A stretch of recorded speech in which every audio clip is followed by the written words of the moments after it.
देने वाला ईश्वर है।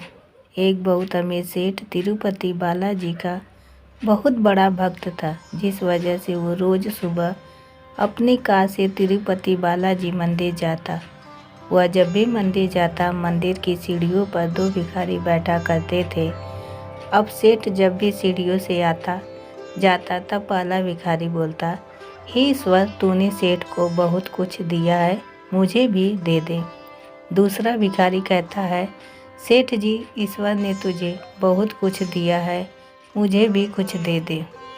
यह सुन पहला भिखारी दूसरे भिखारी से कहता है, ईश्वर से मांग, वह सबकी सुनने वाला है, वही सबको देता है, वही सबका ध्यान रखते हैं।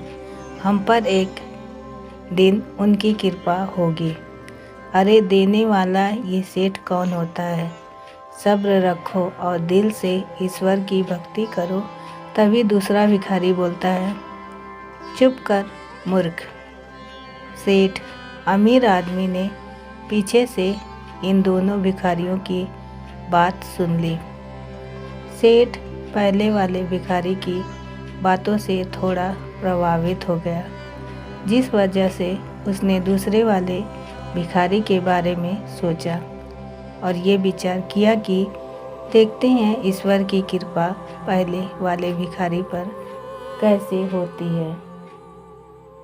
अमीर आदमी ने अपने मंत्री को बुलाया और कहा कि मंदिर में दाईं तरफ जो भिखारी बैठता है, वह हमेशा ईश्वर से मांगता है, तो अवश्य ईश्वर उसकी ज़रूर सुनेगा।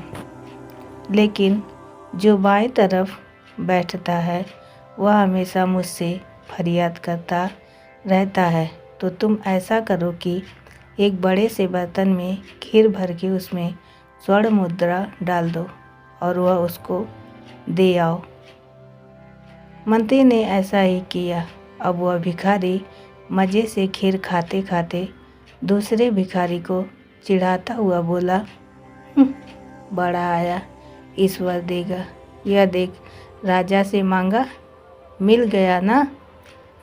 खाते खाते जब पहले भिखारी का पेट भर गया, तो उसने बची हुई खीर का बर्तन उस दूसरे भिखारी को दे दिया और कहा, ले पकड़, तू भी खा ले मूर्ख। इतना कहकर पहला भिखारी वहाँ से चला गया।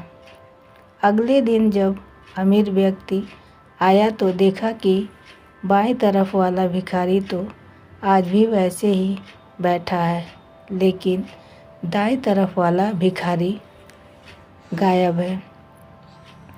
अमीर व्यक्ति ने चौंक कर उससे पूछा, क्या तुझे खीर से भरा बर्तन नहीं मिला?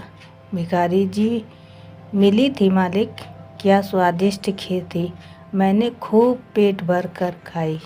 अमीर व्यक्ति बोला, फिर उसके बाद क्या हुआ? भिखारी, फिर जब मेरा पेट भर गया तो वह जो दूसरा भिखारी यहाँ बैठता है, मैंने उसको दे दी। मूर्ख हमेशा कहता रहता है ईश्वर देगा, ईश्वर देगा, तो मैंने कहा, ले बाकी की बची हुई तू खा लेना।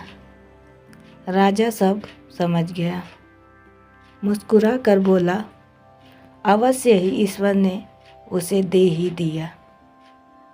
तो दोस्तों, इस कहानी से यह साबित होता है कि करने वाला वो ईश्वर ही है। हम इंसान तो मात्र एक जरिया हैं। उस अमीर इंसान के मन में ऐसी सोच पैदा होना, उसके बाद पहले भिखारी से दूसरे भिखारी तक किसको कितना मिलेगा, कब मिलेगा, ये इंसान का कर्म का चक्र निश्चित करेगा। इंसान का भाग्य भी उसके किए जाने वाले पुरुषार्थ यानी कर्म से बनता है। वो अमीर इंसान चाहता तो डायरेक्ट जाकर उस भिखारी को सोने के सिक्के दे सकता था, लेकिन ईश्वर की मर्जी और उसकी माया कोई नहीं समझ सकता। तो दोस्तों, ये कहानी आपको कैसी लगी? अच्छी लगी है तो एक लाइक ज़रूर करें, कमेंट करके ज़रूर बताना और कमेंट में जय बालाजी ज़रूर लिखें। और चैनल पर नए हैं तो चैनल को सब्सक्राइब करना ना भूलें। साथ ही बेल आइकन दबाना ना भूलें ताकि अगली अपडेट सबसे पहले आपको मिले। धन्यवाद।